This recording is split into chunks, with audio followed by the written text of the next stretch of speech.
Hello and welcome back to Rewildology, the show all about conservation, travel, and rewilding the planet. I'm your host, Brooke Mitchell-Norman, conservation biologist and adventure traveler. Before we dive into today's show, I have a big announcement for you all. For months, I've been hearing from you all that I really need to design some merch for the podcast. Well, I'm happy to report that I've finally delivered.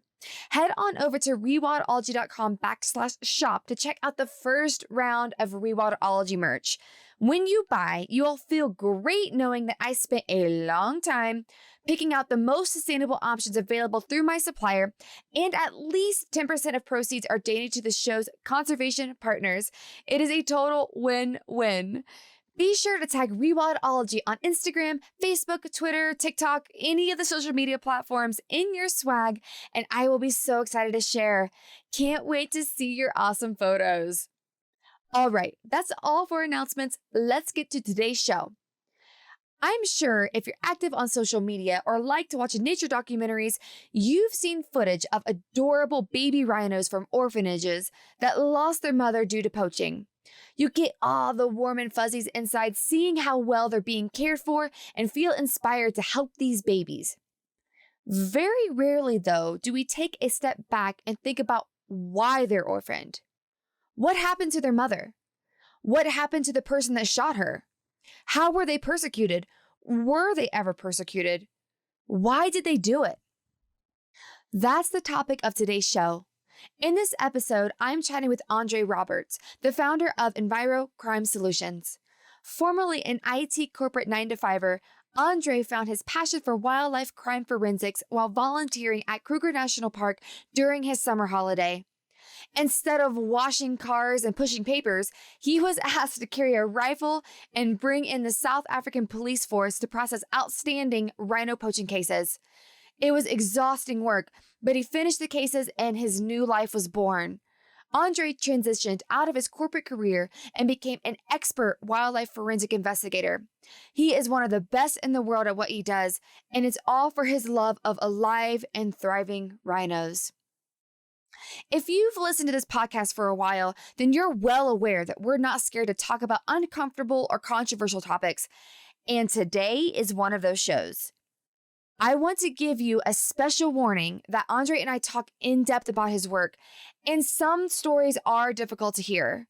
They were hard for me to listen to while we were chatting, but I'm very grateful he shared them with us to give us a glimpse of how important his work is.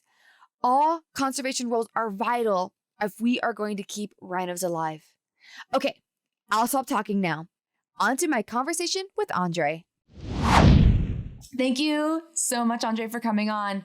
Cannot wait to get into your very cool story here because, again, I've not met anyone that does what you do, and you have a very unique role in conservation, which so excited to explore. But before we get to Enviro Crime Solutions, before we get to all of your amazing work you're doing today, you have a whole story that led up to it. And to put all the pieces together and to move forward in the conversation, tell me about how all of your work came to be, because I know it's quite a winding path. All right. So thanks for having me, first up. It's really a privilege meeting people with a similar passion in life, conservation. And then it's really what it is about for us. But okay. So I come from a technology background. I used to be an IT systems architect. So I've got a lot of qualifications in IT. I'm a Cisco engineer, those kind of things. And I did the 9-to-5, made a lot of money, the standard office job. Actually worked for the government in development agencies, doing networks on large scale and those kind of things. Anyway, I've always loved the bush. I've always loved animals. My wife always says that I've got two wives. I've got her and then I've got my dogs. So, that's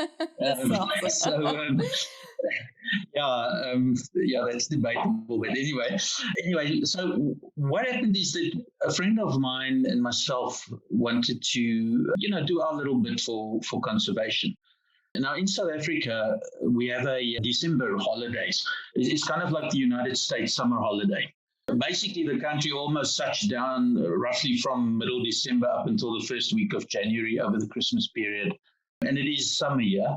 So most companies close down or go down to skeleton staff and so on.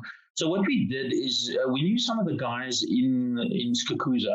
It's the main camp or town in the Kruger National Park. And we knew these guys, and they work on anti-poaching, environmental crimes investigations, and that kind of thing. So we found them and said, look, this is what we want to do. We want to offer up 2 weeks of our holiday, just to do our little part, just to do what we can. Now, honestly, when we set out, we had this idea of, we'd be doing the menial work, sort of catching up with filing and wash the cars, wash the vehicles, so they can get along with the important stuff of actually protecting animals.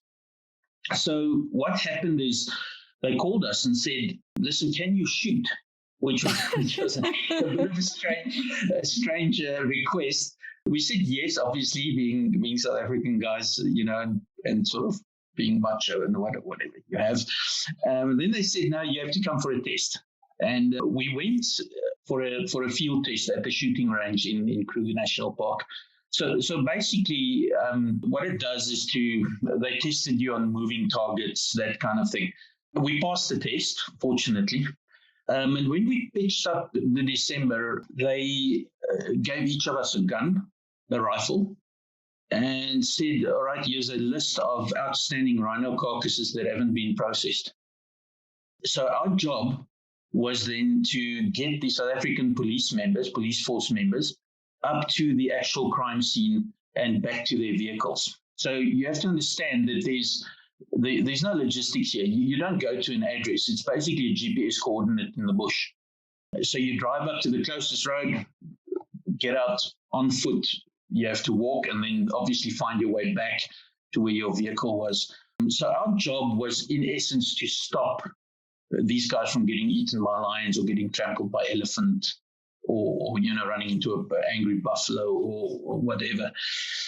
So what happened is I went to my first poaching crime scene and literally I know the exact date, time, minute, the exact when I knew my life had changed. When I saw that first crime scene, I knew this is what I need to do with my life.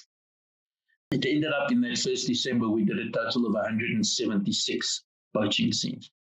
It's actually 208 rhinos. Some scenes have 2 rhinos on them, 2 or 3 actually, depending on what happened there.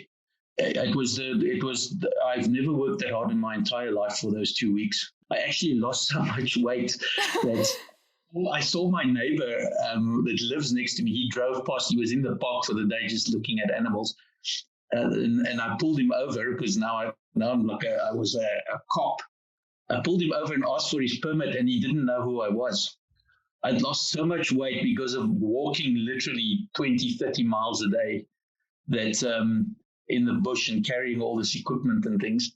Yeah, and then when we were done there, it was the first year that they've known where we finished the year without any outstanding carcasses. And of course, the people there being who they are and the kind of people that they were then just said, that you are here, that you're here permanently now.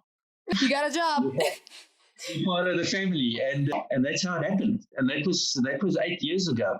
And since then, that's been my life. I started with my job having a sort of exit plan. And then 3 years ago, I quit my corporate job, started the nonprofit, and this is what we do. We've obviously branched out a bit into education of youths and sort of building the conservationists of tomorrow. But that's the story behind what I do, and that's how I got into it. And fortunately, I've got a very understanding wife. So I came to her after about a year and I said to her, that I'm really unhappy in my work. And she said to me, I know. I know, and I've seen what this does to you and how happy you are doing this. So we've sold all our things and really minimized our lives, simplified it. We live in a small little cottage on a farm now, but we're dead happy. Obviously, being in a non-profit, we're quite not broke, but money is not as big as what it was in 90. Yeah. But we're happy. We're extremely happy. I couldn't have wished for a better life than doing what I do. And that's how I got into it. Oh, that's beautiful, Andre. Let's go back. Since I don't know anybody or very few people that have been on a crime scene like you have. What was the roller coaster of emotions that you must have gone through? Like, what was the feelings? Like that first call that you said you remember so vividly. How did it feel for you? Take us through that. Yo, Brooke, you have to excuse me. I'm a pretty emotional guy. Okay, absolute horror. That's the first thing that strikes you, is how somebody can just kill something, a creature like that, just for a toy. That was the first, and then this overwhelming feeling of, you know what, over my dead body. You know, if I can stop some of them, this is what I'm going to do. It gives meaning to your life. Look, through the years, I've done more than 400 poaching scenes now, so I've seen a lot of dead rhino and poaching scenes. We've arrested people. It's crazy what we do out there. And obviously, there's certain ones that stay with you. There was one very specific one that I remember as clear as daylight. We had a list of there's always a list. There's always lots of them. People think we lose 2 or 3 rhinos a year. We lose about 400, 500 a year. In Kruger alone? Or yes, in Kruger alone. It used to be 1,000. But we were through interventions from Sandbox and those kind of guys and a lot of people working together, they've brought it down a lot now. They do amazing work in the park.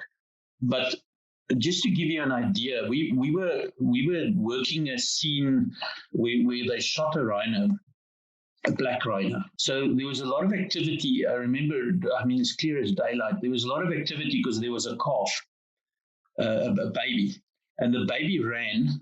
And there was a lot of worry because there's lions everywhere, and we were scared the lions were going to take the calf out. All right, so we had guys in the area moving. But anyway, our job was to go and process the carcass because we had these guys, we caught them. So what happens is we process it as fast as possible to get that evidence and linking those guys to that evidence. So I remember I traced a blood trail for approximately 400 meters. Obviously, we knew where the carcass was, but our job is to paint a picture of what happened in that whole scene. I walked up the mountain or the hill, traced about 400 meters. What's that? 450 yards, where I could trace the blood trail. So she'd been running with that wound, so you could see it was quite a clear trail of blood. She'd fallen in a road where she lost energy because she lost so much blood. And these guys started hacking out her face with an axe while she was alive.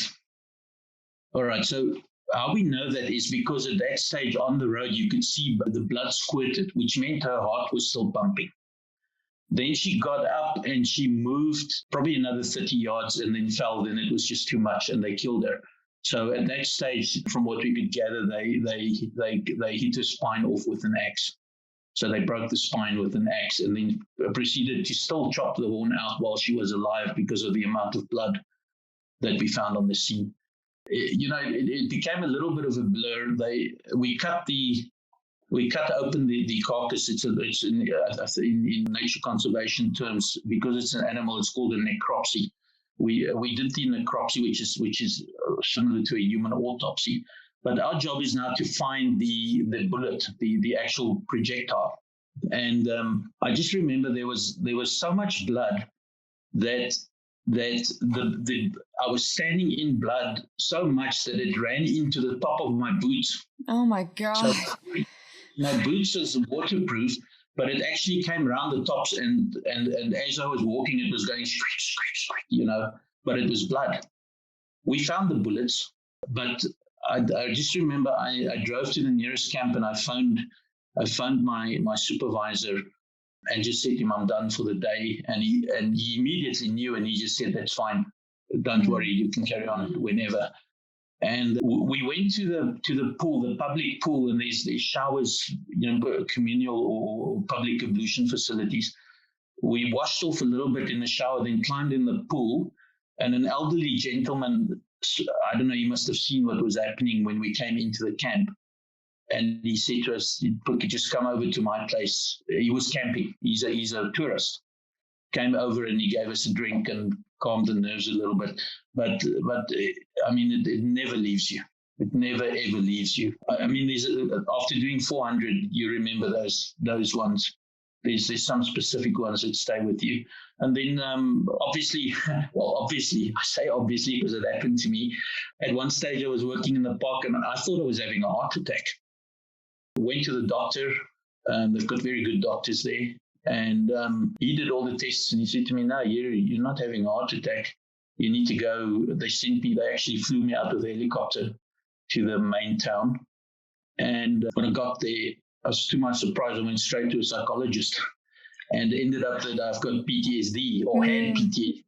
We worked through that, fortunately.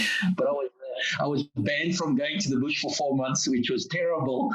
I was down to admin duty, but that's what we do. It's you remember very specific ones and how it affects you.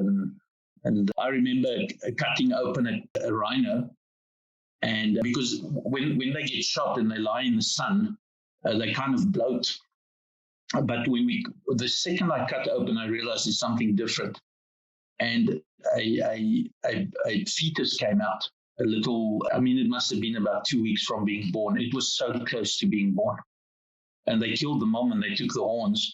And I remember standing there with, hardened special ops rangers, and we were all bawling. We were absolutely crying, which was probably good because you get the emotion out and you're not like Rambo. But I mean, these guys, they get shot at every day, and we were all standing there and just crying and crying. But we got them as well. We got those guys as well. So good. At the end of the day, it's good. Yeah. Wow, thank you for really digging deep there with me, because I think that we all need to hear that. We all need to understand what it takes for all of us in this field to, essentially get this problem to hopefully end. So it takes work from people like you that have the courage to do this, so that we can still have rhinos on this planet and still bring those people that need to be brought to justice.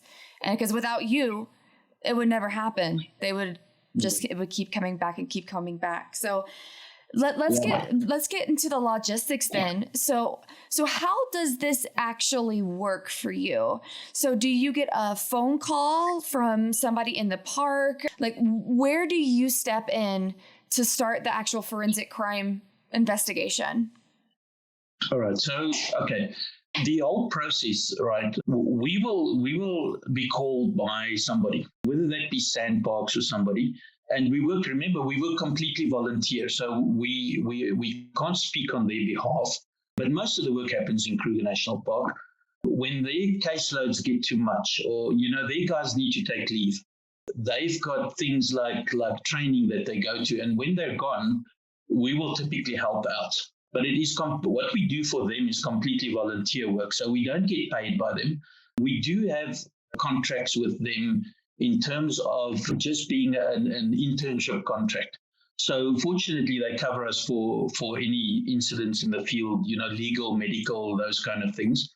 But we fall under their auspices. Once we go into the park, we abide by their rules, their regulations, those kind of things, right? But we do that with the donations that people give us, with the funding, and out of our own pockets a lot of the time with the money. But so in South African law, they have to open a criminal case. All right. So when I go out there, there's typically at least 4 people in my team.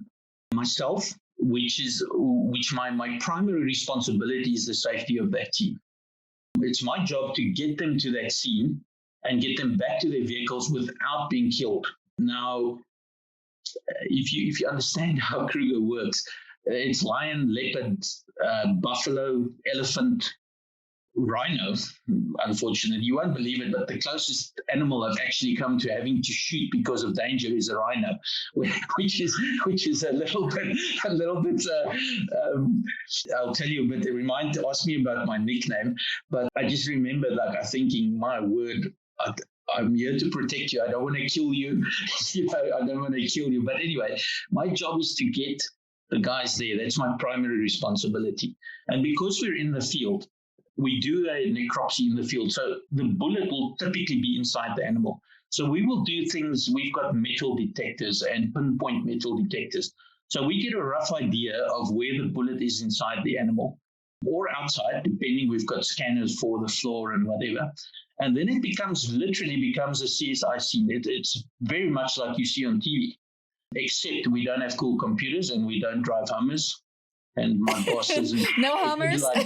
My boss doesn't do one-liners with his shades and that kind of thing. But pretty much like CSI, except the victim being a rhino and not being a human. So we will typically do blood spatter analysis. We cut open the animal. We have to kind of paint a picture of what happened. So we will figure the entry angle. Did they shoot him? Did the animal run? Was it a literal kill shot? Was it a brain shot? So did it just die there, or did it run from somewhere else? And then we obviously look for evidence. We look for specifically ballistics, looking for the actual projectiles, and then the casings. The gun casings is actually, believe it or not, that's where CSI has got it wrong on TV, but the actual casing is worth more to us than the actual bullet. Because of sciences and things, we can actually tie that to a very specific rifle and all those kind of things. Then what happens is one of my members will also be a South African police member, a detective, and he will make the docket or the actual case out there in the bush. He has to write because he has to open the criminal case in the police system. And with him is a police forensics guy who does things like fingerprinting, and he actually takes the actual physical items that we find into evidence. He books it into evidence, seals it in the evidence bags, those kind of things. The difference is that these guys are all trained to do domestic crimes, with people. So when they come into where we are, they have no idea about the bush. So it's our job to get them out there to do the necropsy, cut open the animal. And it's our job to say, okay, looks like a heart shot, or you can see the damage path where the bullet ran. So they hit it in the lungs or they hit it in the brain, or, to kind of build that docket when it goes to court. So that's what we do. So it's not the romantic side. We always say the romantic side is the little baby rhinos that you see that people save. And I mean, it's awesome. I mean, we do get to work with them, fortunately. But our side of the work is the ugly side. We see the very ugly side of poaching, but it's a critical job because without the evidence that we gather, they won't be able to tie these guys in court. So we're at the back end of the process, and unfortunately often overlooked. And then also, unfortunately, a lot of the work that some of the guys do is clandestine in nature. They can't share their faces in the media. You can't tell people about what you're doing because all these cases are still in court. And if it gets out into the media, then it compromises court cases. So a lot of the stuff that we do is unfortunately a bit behind the scenes, and we can't talk too much about specific cases and share info on social media and those kind of things. Yeah, which totally makes sense. I mean, you're in crime. You're like the Rhino CSI guy. Like you are, This is exactly what you do. And just out of curiosity, what is the success rates, if for lack of better term, of how many rhino poaching cases are persecuted? And I'm sure there's still so many going on. I'm sure it's a very long process, but how often does someone actually commits the crime and they have to pay? Right. So it's actually a two-edged sword here. It's a double question here.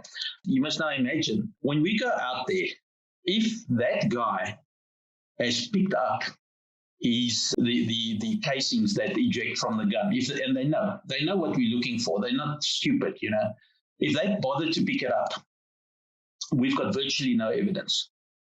All right. Also, there's a difference between putting a rifle on the scene and actually putting the person on the scene. So even if we catch, if I get let's say I get a round and it goes into evidence and we catch a guy with that rifle, I need to be able to prove that that guy was there with that rifle. Remember, that sounds hard. So yeah, it's very tricky. But so in effect, when we do go to court, we've got a very successful conviction rate. But it's because we know what is required to actually get a guy to court. Very often, what happens is a big part of our job is to establish modus operandi. All right, so we will give information through. We've got people working in police intelligence, those kind of things. So, through sheer volume of experience, really more than anything else, we will get to a crime scene, and then we will say, all right, guys, listen, you need to look at that crime scene that we did 2 days ago because these are the same people. The modus operandi is the same. And that assists the investigators in actually tying these cases together and being able to combine evidence. What you see on television, where they put a guy's fingerprints into a system and 10 minutes later it pops up with an address, that does not exist in Africa. It doesn't happen like that.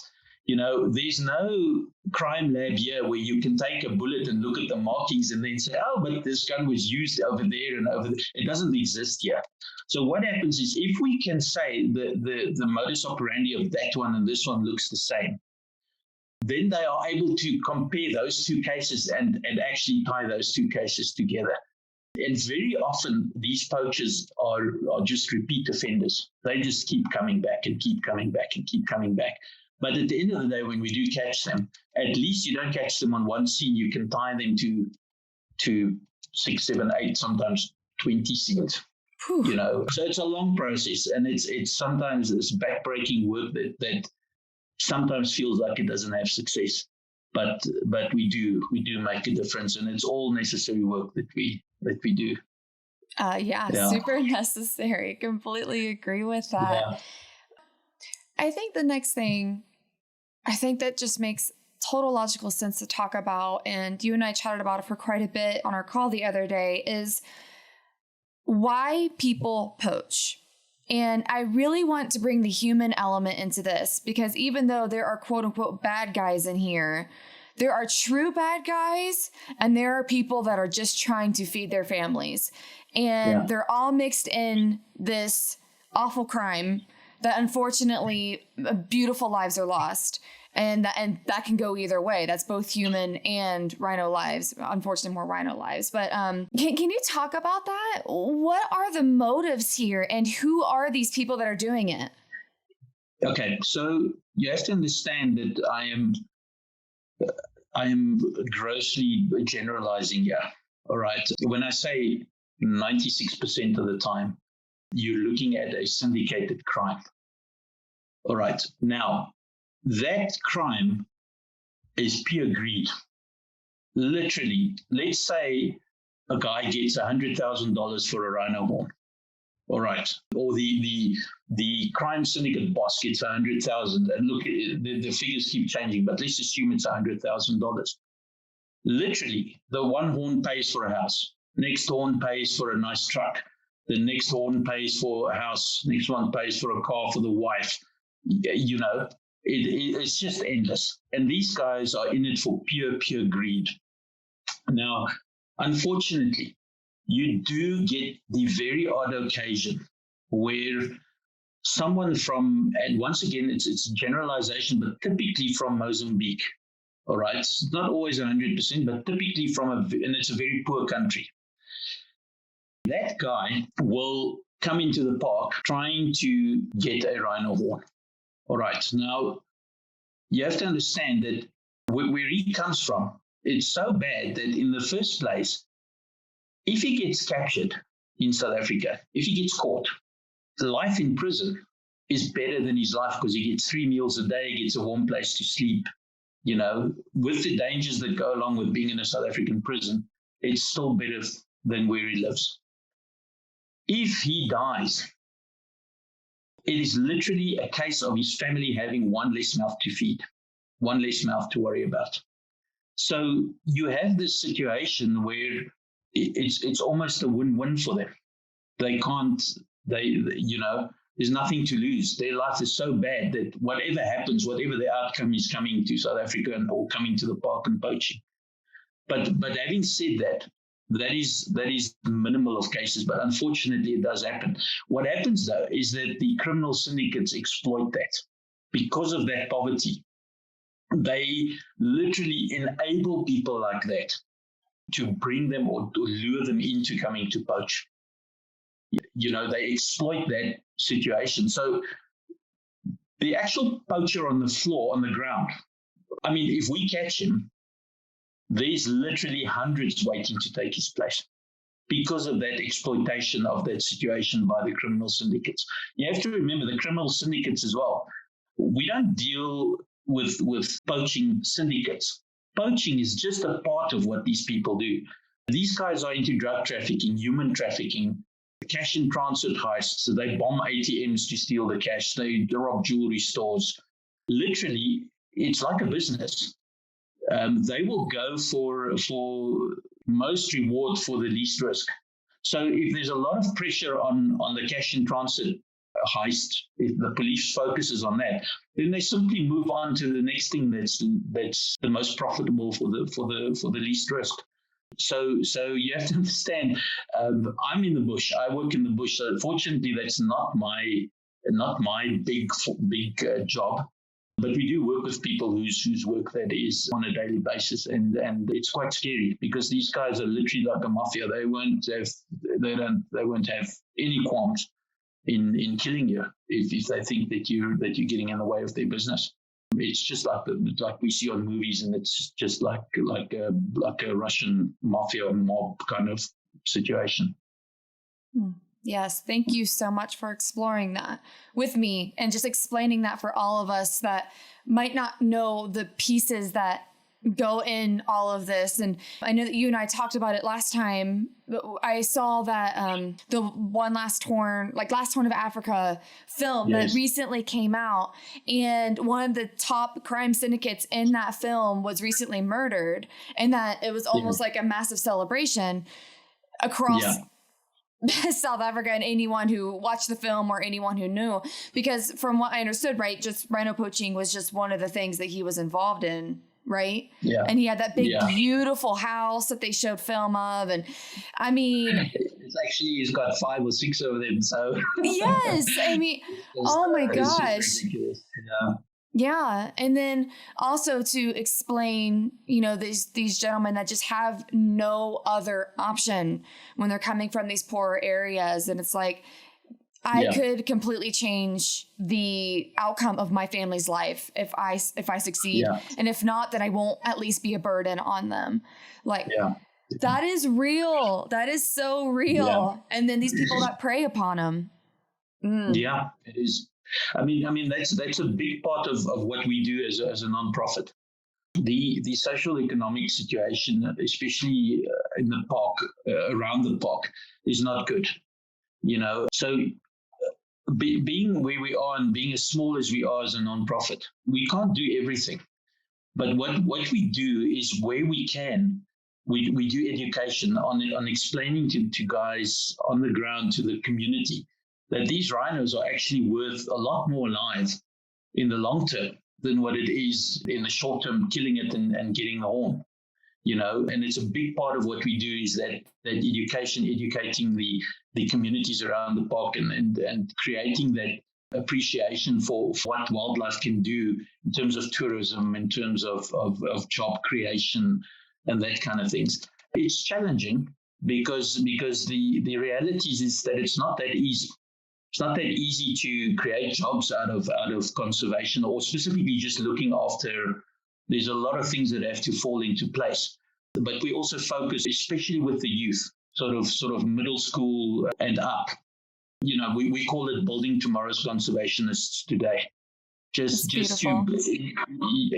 instill that love of nature and trying to get that done. But challenging, but it's very rewarding. Very, very rewarding. Yeah. I'm sure. So let's actually explore that a little more. What is this education program that you've built, and how does it work? How does it focus? How do you pick students to go through it? And what are you finding as your program continues on? Okay, so look, there's a lot of guys that do great work around the parks. There's a lot of NGOs. Sandparks does it themselves as well, as part of community outreach and those kind of things. There's a lot of guys that take kids into the park and for the day and teach them a little bit about the park and what it stands for and all those kind of things. So we felt that area was very much covered. And we wanted to have a bit more of a focused approach on things. So what we did is we will typically go out to schools. We still do the Rhino poaching talk. We show them what happens at a poaching scene and how it's processed, Fortunately, the topic lends itself to a lot of questions. So we're always there, we book half an hour and we're always there for 2 or 3 hours with all the questions and things. Then what we've done is we've spoken to the district school system, the district managers and so on, and we get 5 or 6 pupils a year. Okay, so of that, 80% of them have to be girls. Because it's just one of those things that girls are left behind a little bit, especially in South Africa, actually across the world, girls are left behind a little bit. And we look for students that have already instilled love of nature, that they actually work, things like mathematics, sciences, geography, those kind of things. We don't specifically look for points because that's not the goal. We're not looking for the clever ones. We're looking for ones that show an interest and that is willing to work. All right. So what we do then is we approach them and we say, right, this is the program that we have. We want to help you through your next 3 years of school. We'll take you with us. We'll show you the park. We'll show you some of the inner workings. We arrange for them to see maybe on a private game farm when they do a game capture, when the vets dart one of the animals, an elephant or a rhino and they go with us and help. They get to, at the very least, keep the animal cool in the sun with water or hold up the saline drip or something, just be a part of it, of the day. But what we do is we do throw the ball back at them a little bit, where we say they have to keep on working at their school points and their effort in school. And then what happens is when they finish school, we call it matric. It's basically your last year of school. We actually assist them, and we obviously keep track of where they've been, what they've done, their points, whatever. And then we assist them with bursaries for university, specifically to go into veterinary sciences, genetics, those kind of things, to go and study. What's very, very nice is that the university now accepts the work that we do with them as their practical that they would have done once they were actually in university. So it's actually the wrong way around. They first do practical, then they go to the class. But we find that it helps a lot because when they're in the class, they actually know what you're talking about. The in-field experience is more valuable than any nature book can tell you. And then what we do is we obviously assist them with big companies that do scholarships and those kind of things to help them study further. We've actually had our first, it's now 3 years that we've been going, and we've had our first girl that's now studying veterinary pharmacology. I was not aware that was actually a study you could do, but apparently there is a pharmacist for vets that you can study for. So yeah, we're very proud of what we achieve, and it's very focused. But when we thought about the program, that's what we wanted to do, is just to be a bit more focused than your general, just take a whole lot of people to the park. Because there's a lot of guys that already do that and they do a great job of it. So it didn't need any more input. We just wanted to focus a little bit more. Yeah. Talk about finding a need and filling it, and your own creative way of contributing to the area around. Yeah, this is all about making an impact. The resources are a bit limited, so you have to sort of try and make the most with what you have. So that's what our aim was when we were thinking about the process. And just from their perspective, so I'm assuming then they are coming out with you on these forensic scenes. Is that what they're doing as their practical? We will. They will come out with us to a scene or two, but that's not the aim, is not to turn them into forensic people. We expose them to a wide variety because got a lot of friends in the private reserves around the park. You should remember you have the Kruger National Park, which is controlled by South African National Parks. And then you have a lot of parks that's attached to it, private parks. And there's no fences between them. The animals can roam. And often these guys, they also become part of their corporate social responsibilities. They allow us to take these kids with us when they do specifically veterinary things. So we do try and focus on the live animals, not too much on the gory death side of things, to engender that love of nature and that it's not all about having to fight every day, but that there's actual jobs that can give you joy, and that, because it does kind of take a special kind of personality to keep on doing what we're doing. And especially with us working a lot with girls, it helps to be on the life side instead of the death side too much. Yeah. Understandable. Absolutely. I mean, that's why I respect what you do so much. I don't know if I could personally do what you do, like listening to your stories, and I'm a very passionate person. And so while I try to keep my emotions in check, sometimes they just don't. And I'm just you taking me through that story. Like I was like feeling it with you, and just to think of doing that all the time. Like that's why your work is so important, and it needs to be shouted to the world what you're doing so that people can understand it's not just about those really cute orphanages that we see that are taking all of these rhinos and elephants in, which that work is insanely important, but they would just be overflowing if it wasn't people like you that are taking the actual crime syndicates to justice to stop it from the source. Well, speaking of source, I think that's the perfect segue. What do you think, in your experience, having done this for this many years, do you think is the solution? If that's too strong of a word, what do you think will really help curb the issue of rhino poaching? Look, Brooke, that's also a multi-pronged answer. You have to remember, in the East, for argument's sake, we're talking Vietnam, China, those places. You have to remember that the beliefs that they have, that rhino horn is an aphrodisiac, that it can cure cancer, those beliefs come for 3,000 years. It's not something that's just popped up lately with some fad. So the unfortunate answer is that it's going to take a worldwide solution to stop it. And I know what your next question is going to be about the legalizing of the sale of rhino horns. And I have to stress that this is my personal opinion. It is not official policy by the South African government or the police or anybody. It's just my personal opinion. The process of legalizing the sale worked for ivory. So in effect, what happens every 3 years with ivory is that there is a controlled sale by CITES of ivory, which then floods the market.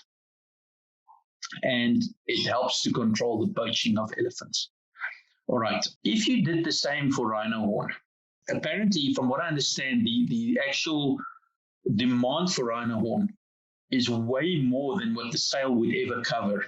But selling rhino horn legally will change the scene a little bit, because the first thing is the price will drop. Now, unfortunately, in the field that we are in, there's no historical data for what we do. A lot of the things that we do is we see it first time. We can work on some predictions, but that's the best we can do. We don't have big models of what it's going to do. But in general, if the price drops slightly, the actual risk versus reward of going after a rhino horn becomes a lot bigger. the risk becomes a lot bigger for less money. Whereas currently you get a lot of money for the same risk, which makes it a bit more tempting. So in my personal opinion is that if you allow the legal sale of rhino horn, it will change the way or the risk factor. It will make it a lot more risk versus reward than what it is currently. You must remember that rhino horn is a renewable product. Rhino horns grow between 6 and 10 inches a year.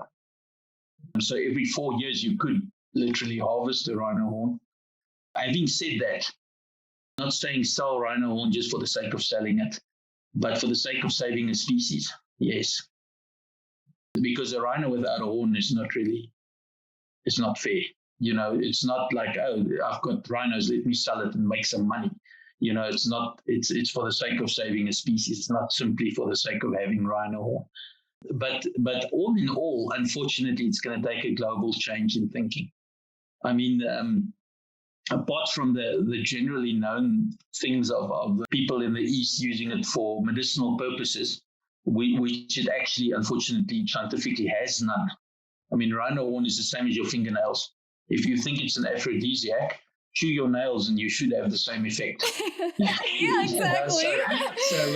So you actually said, I can say what I want to, but my boss the other day came up with one in a speech actually, where he said that it's actually been proven now that rhino horn is an aphrodisiac. It's been proven. You just have to strap it on. Oh, that's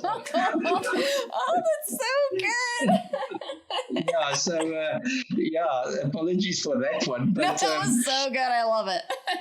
It's for the mature audiences, but yeah. So there is some other things that's less known in the East, Brunei, those countries. Unfortunately, rhino horn is a vanity item. Now, just to give you an example, in the 80s, if your parents dropped you at school in the BMW, your family was like the rich ones, and then came the 90s and it was sort of the Magnum PI red Ferrari, and then it shifted on, and around the millennium, if you got dropped at school in the helicopter, your family was the family. Now what happens is there's so many guys with a yacht and a boat and a private plane and this and that and the Bentley and the whatever, that they actually buy these things just to prove how rich they are. They have something like a coming of age ceremony for boys when they turn 16, around about 16, and they will give them a jewel encrusted dagger and those kind of things. And they'll have the handle cut out of rhino horn simply to be able to say, just the handle alone is $100,000. And that is just wrong. And there's going to have to be a mindset change. And it's unfortunately not just one country. It's across the world. Look, there's some guys that do great work in China.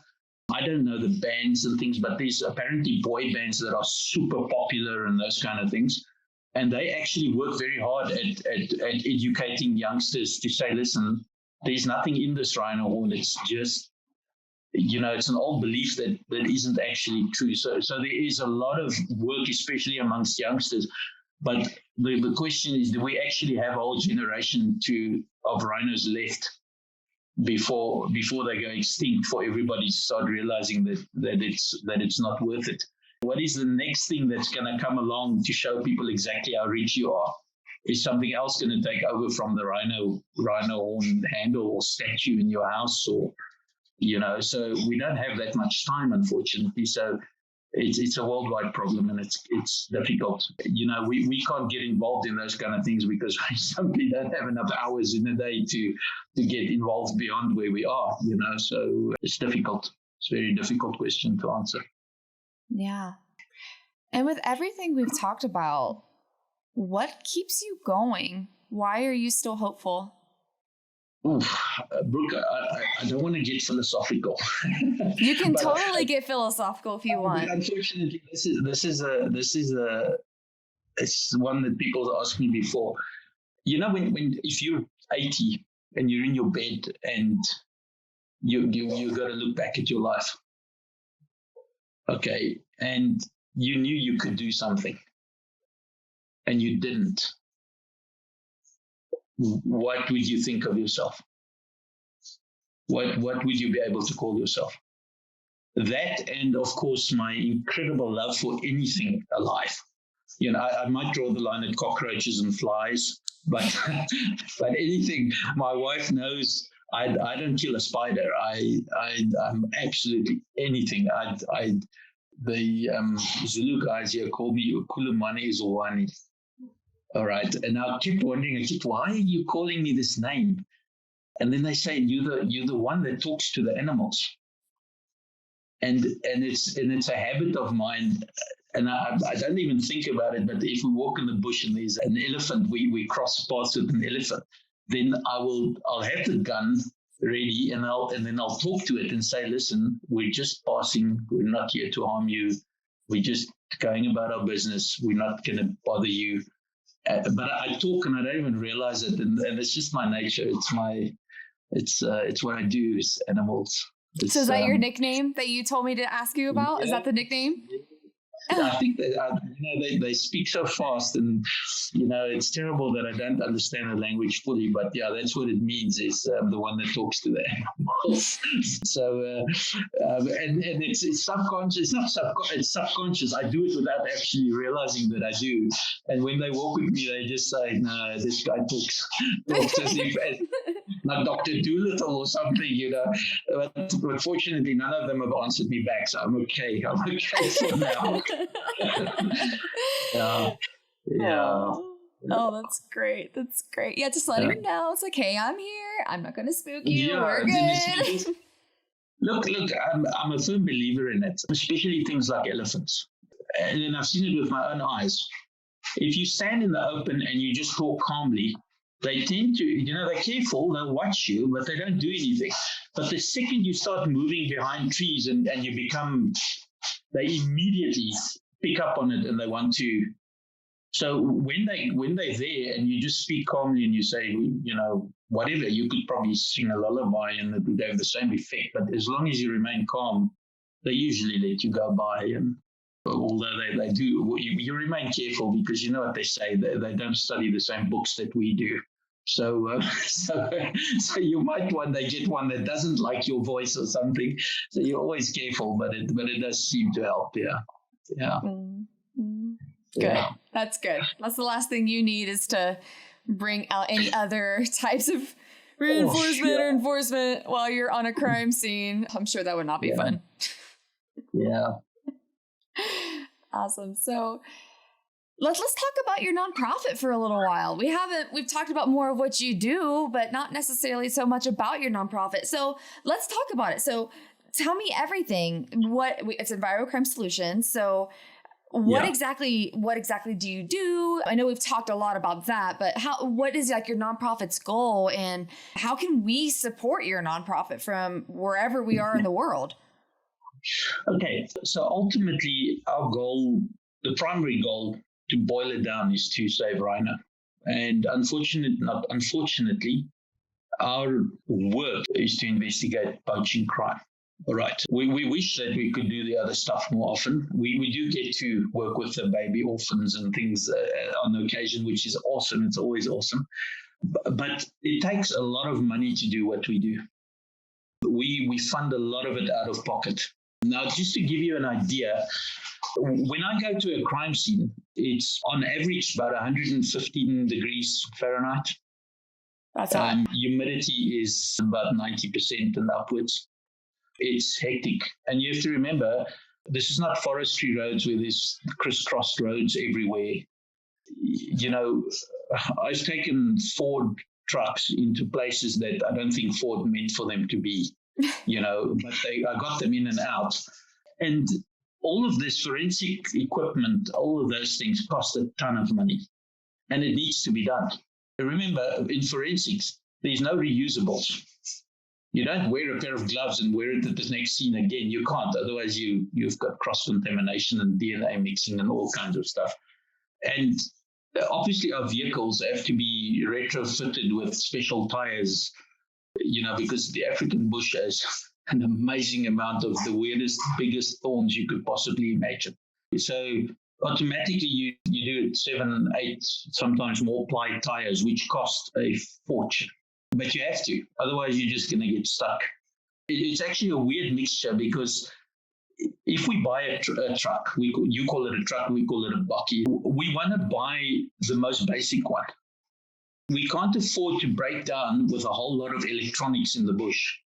You need something where you can literally take pliers and a strong piece of wire and sort of keep it going till you can get it to a mechanic. You can't have a Land Rover with all the specs in the world and then you can't tow it, or you can't fix it in the bush. If it's stuck there, it's going to stay there like one of those planes from the Second World War. It's just going to stay there until the bush takes over, So it's very odd. And then we retrofitted with all this equipment. We have to have updated first aid training, weapons trainings, weapons ammunitions. It just costs a ton of money. When we started the education part of things, it's because we wanted to do more. We could reach out to the community. So that part of our work is fortunately, it's not too expensive, but the actual forensics costs a ton of money. And unfortunately, it needs to be done. It's a sad thing that we found. We're not secretive about our work when it gets to actually showing people what we do.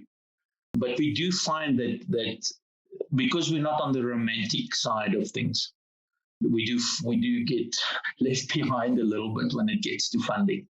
It's difficult, especially in terms of exposure. For instance, let's assume a company buys me a truck.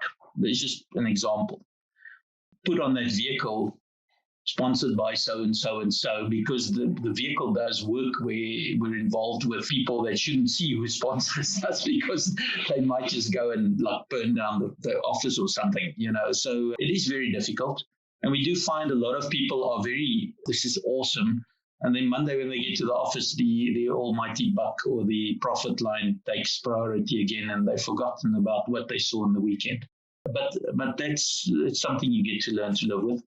I think I mentioned to you before that if we get people that help us, we are very, very serious. And it's one of our big things is that if they can ever get here, hopefully post-COVID, that they need to come and see what we do, especially the bigger donors, companies that help us and those kind of things. Because coming from a corporate environment, I know exactly what it feels like to give something to corporate social responsibility and then not hearing anything or not knowing where your money's gone to or what your money is busy doing. I know exactly. I've been there. I've been on boards. I've been on excos and management committees, and you know how that works. So we work very hard to make sure that if someone helps us, they know where their contribution is going. We for argument's sake, we don't pay salaries. We do pay wages, but it's to local people only, incidental wages.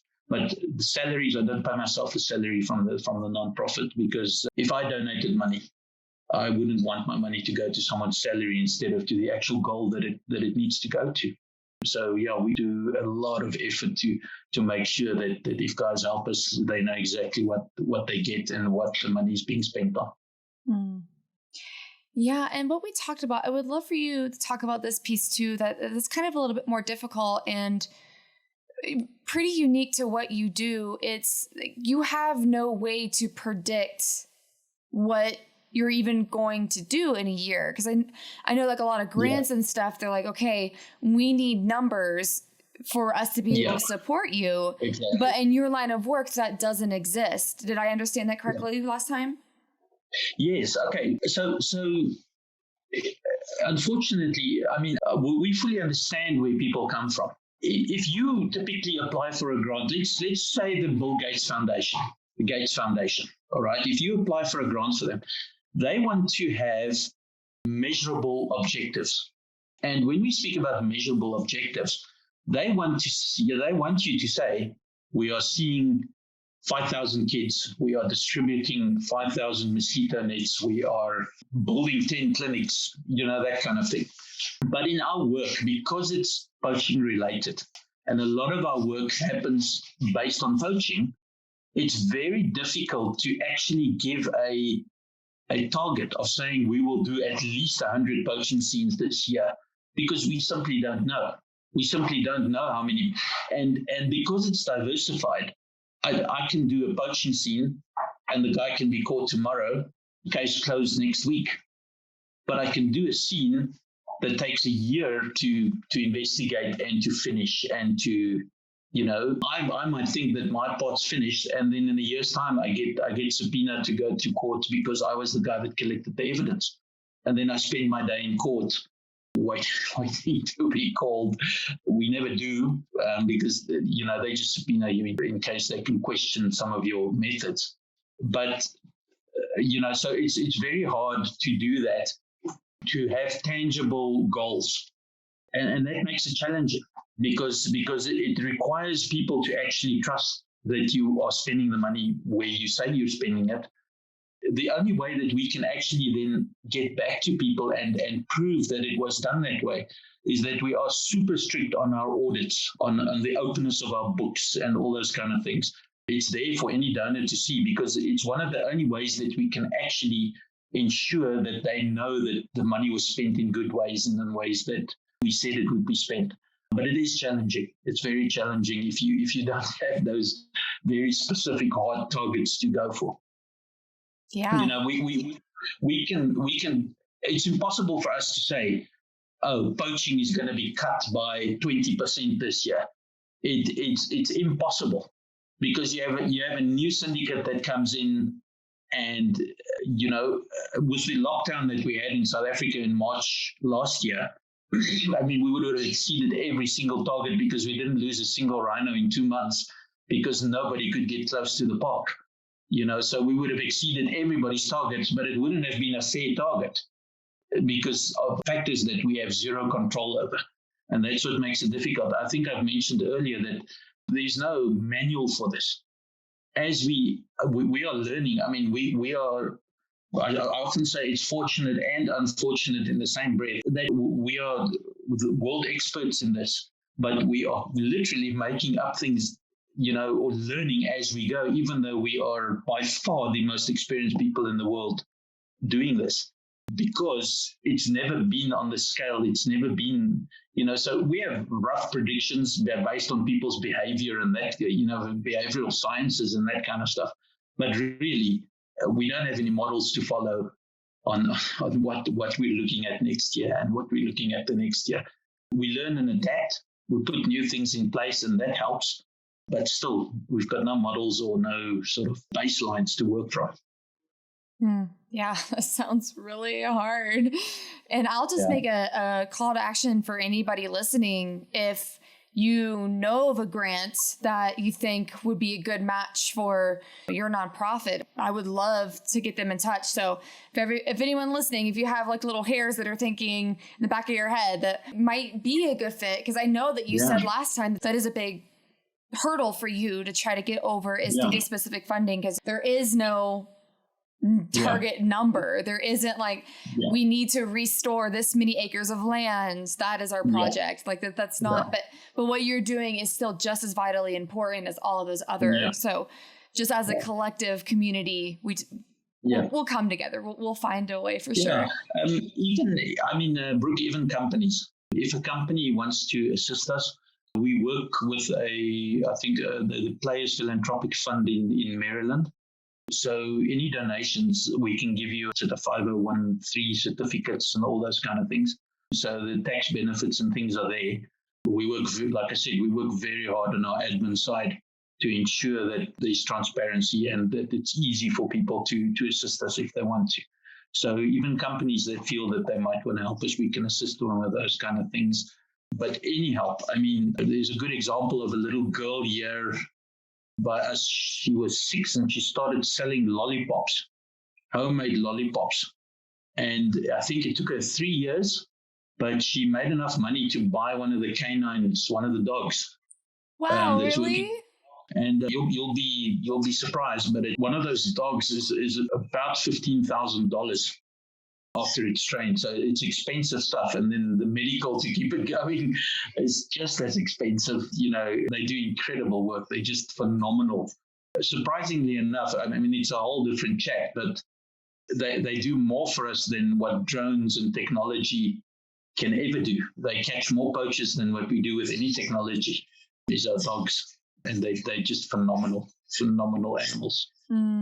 That is so funny you bring that up. I just had a mini series on conservation dogs, and I had Dogs for Wildlife on, and they train anti-poaching dogs. And so that was perfect timing to go through that, because going through the whole process of what it takes to get one of these dogs ready and into the field. And also too, Kayla, she does canine conservation detection work, and saying that like one of the beautiful things about dogs is that they don't have to stop working at night. Like the scent doesn't just magically disappear when our eyeballs don't work anymore. You know, they can still smell whatever. They can still track those poachers. They can still do all of those things at night. So I'm loving that this dog stuff keeps getting brought up too as a very useful tool in conservation. And I can see how they'd be very useful in your line of work as well.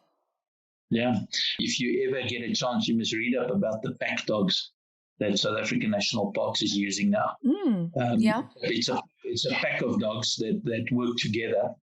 So the Kruger National Park is a very long, but it's not that wide. And its widest point, it's probably 45 miles, wide.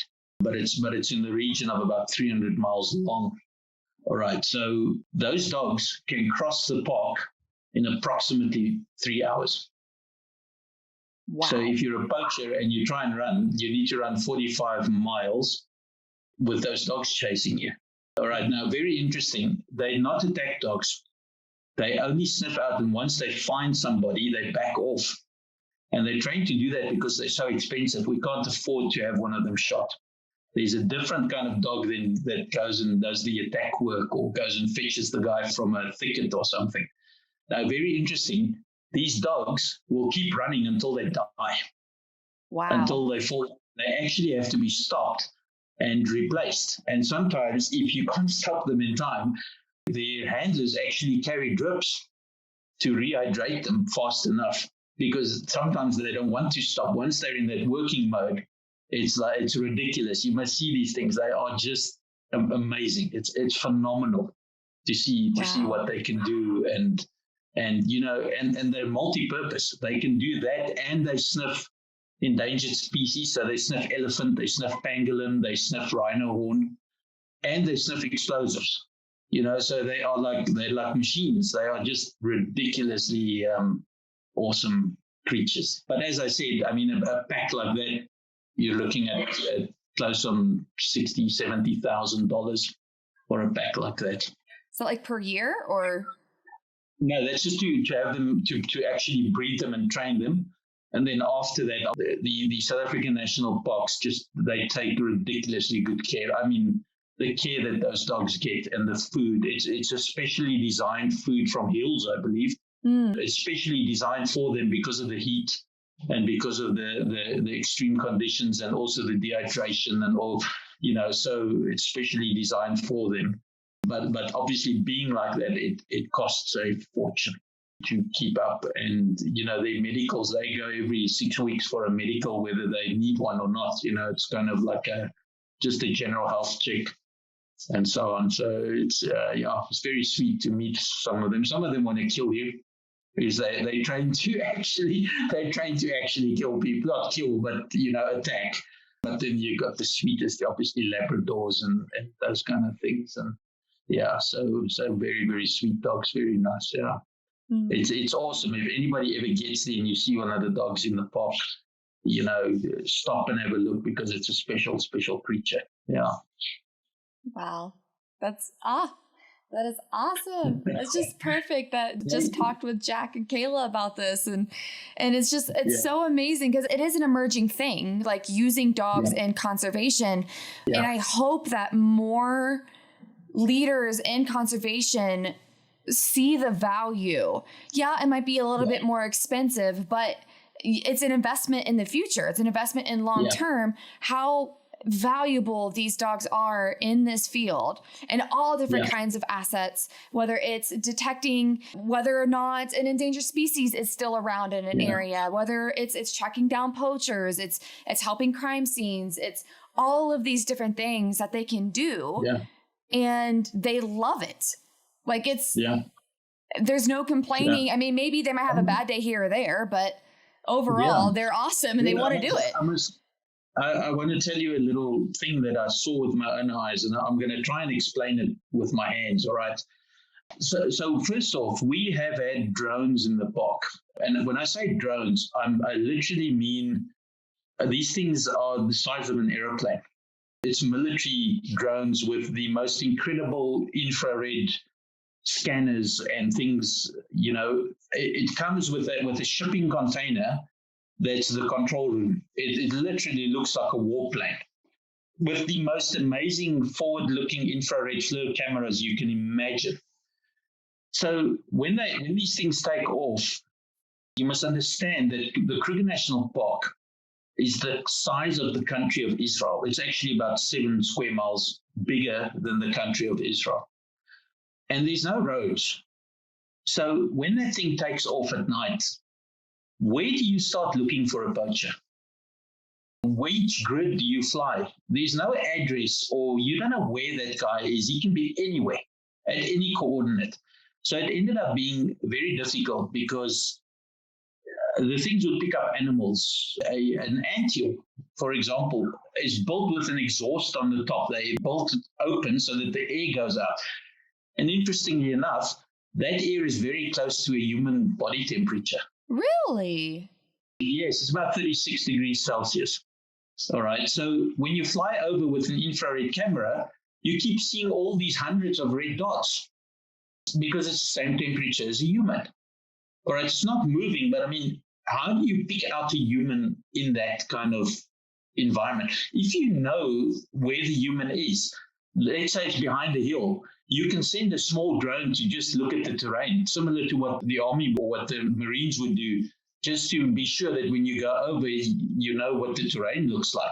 But then you know the guy is on the other side of the hill. If you didn't know he was there, where must your drone start looking? All right, now you have a dog. And I've seen it with my own eyes. So they do the tests on the dog.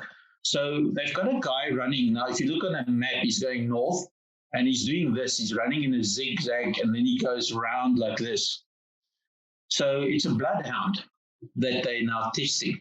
And instead of following his track, the dog puts its nose in the air, just turns that way and cuts across like that. Wow. For about 2.5 miles until he got the guy under the bush. It's one of our guys. He was testing. He was running to try and see if the dog could catch him in a certain time. So you can't do that with a drone. You can't replace that kind of, So the dogs are proving to be just phenomenal, just worth the investment over and over and over and over. And of course, I mean, countless times that they save guys' lives and put themselves on the line. And I mean, you just have to go and Google. You'll check. There's one of them that got grabbed by a lion the other day. But fortunately, his handler was there, so he got bitten quite badly, but he survived. He was worse for wear for a little while, but he's back on good ground and so on. So, they have challenges that's not normal, but amazing animals. Just ridiculous. You can't talk enough about them. And I'm sure since you work pretty much alongside with them, they're almost like coworkers in a sense, because you all have the same goal. They're going after the poacher. Yeah. You are as well.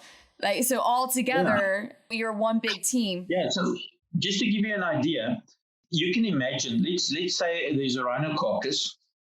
I'm busy with the rhino carcass. Now, in the African bush, now I've got to start looking for a bullet casing.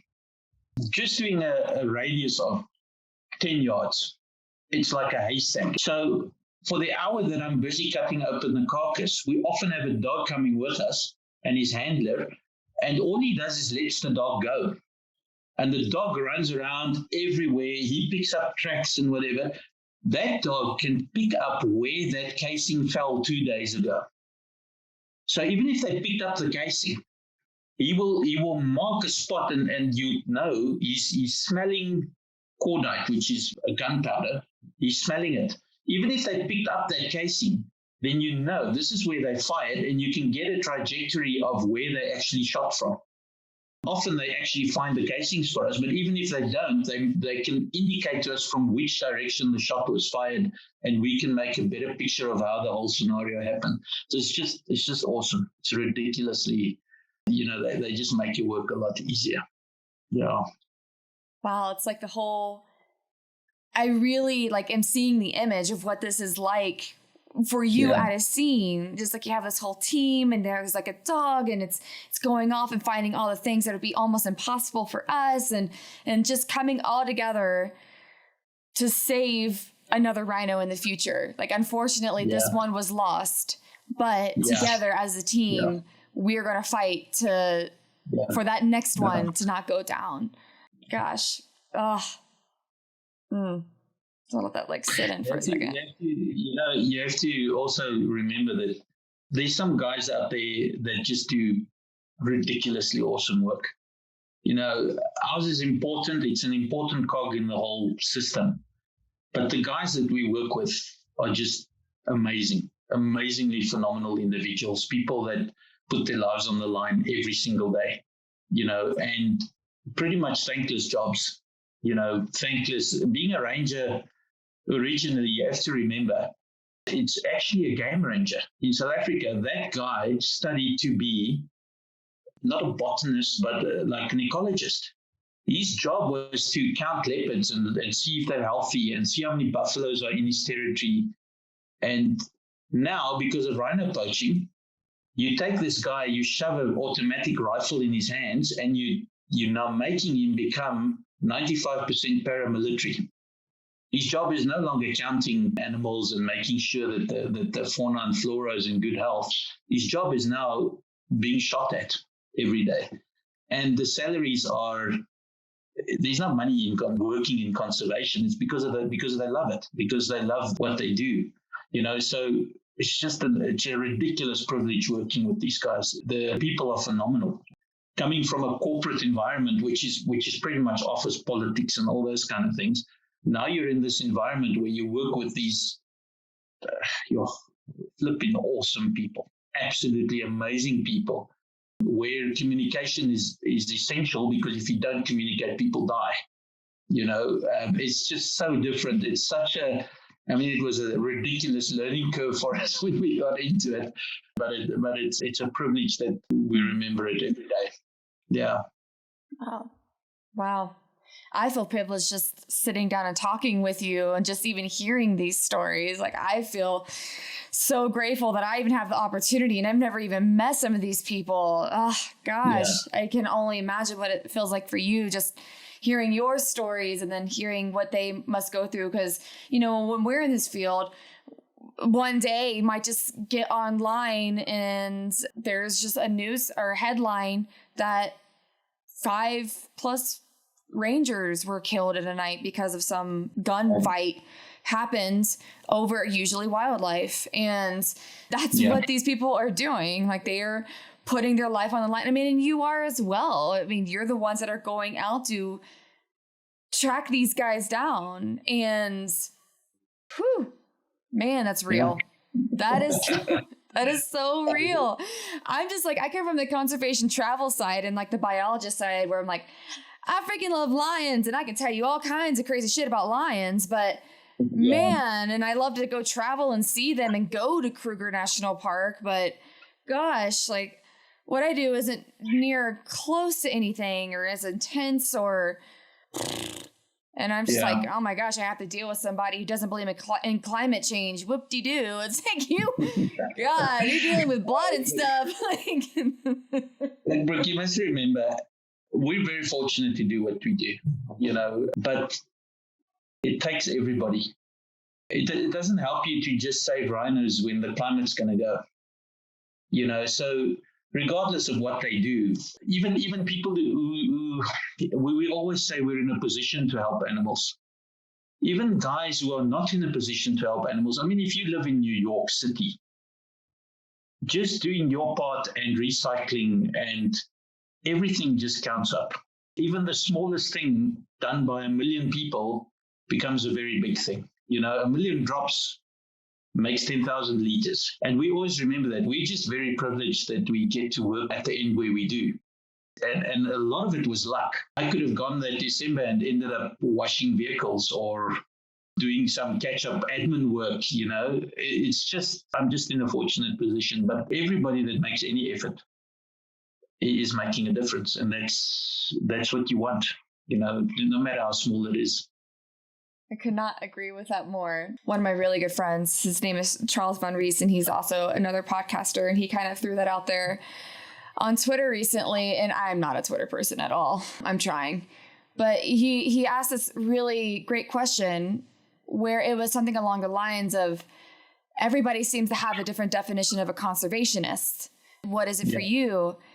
And I pretty much came with that same angle you have. It's like just the tiniest behavior change, which might be a really big behavioral difference for somebody because it's a completely different way of life. Starting a new habit is very difficult when we are so stuck in our ways.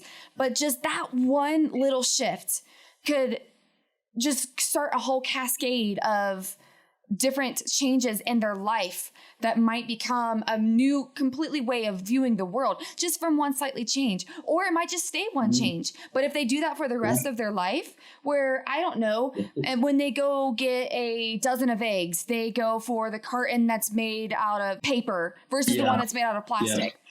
Well, let's say that they have a huge family and every single week they're going through like 2 dozen eggs. Like, how much plastic is saved by that one tiny change? It is.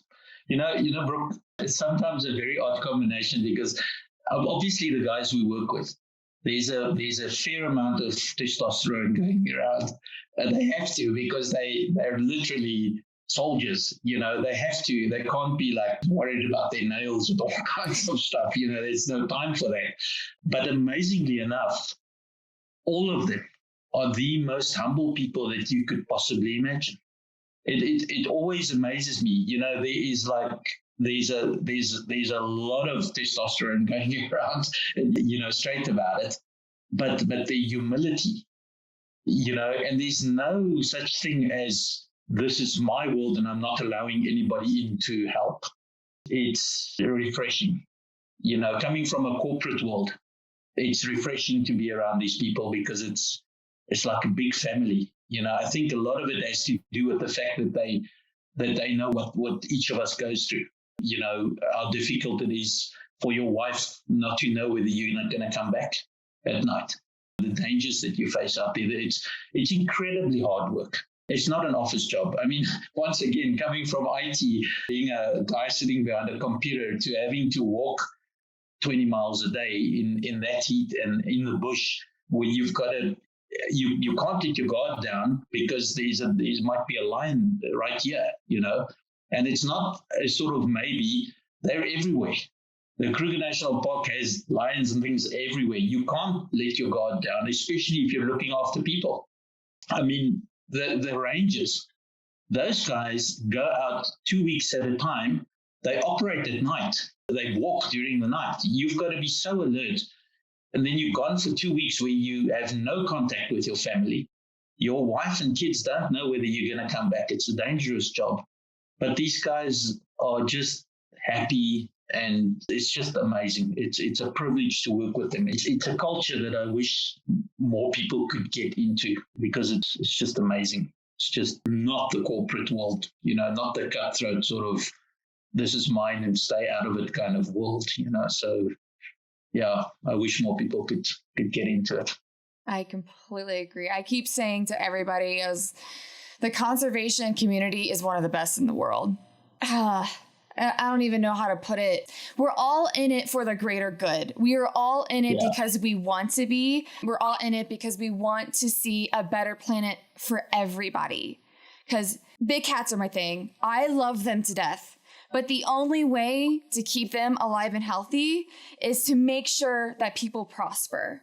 And if people prosper, then they don't have any reason to poach that lion and get that leopard skin. They don't have the reason to kill that pangolin. They don't have a reason to take out Rhino because they're prospering in another way. And so, just always remembering that human piece is vital in all of it. Yeah, you know what, Brooke? We appreciate any help that people give us. Like I say, some guys can give you $2, some companies can give you $2,000. Anything helps us. Like we say, any little thing. The only thing I can promise your listeners is that the stuff that we do, it's real. But this is as real as it gets. And we do great effort. They're welcome to go and have a look at our website, especially our bigger donors. Like I said, we actually want you to come out and see what we do, our education projects, the work that we do in the field, just to realize that you and your contribution is making a real difference. And that's all it's about, is to make a real difference where it counts. As hard as it may be, we obviously take the harder parts of the job, the more things that are closer to our hearts, and we see some of the gruesome stuff. But please, if anybody can help us, it would be so much appreciated, and nothing is too little or too, Brooke, we will gladly do a talk at your school, because if you introduce us to people at your school, it gives us an opportunity to bring the message across to other people, to show them what goes on, what's really happening out there. And education is as much as money is or financial thing. Educating people is as important, So by all means, guys are welcome to contact me. The contact details are on our website. We do talks ranging from 4-year-olds right through to old age homes and companies, whatever in the middle. Obviously, we will not show gory, gruesome dead rhinos to 4-year-olds. But you tell us how far or how much you want us to show, and we'll have a chat to your class, whatever, anything.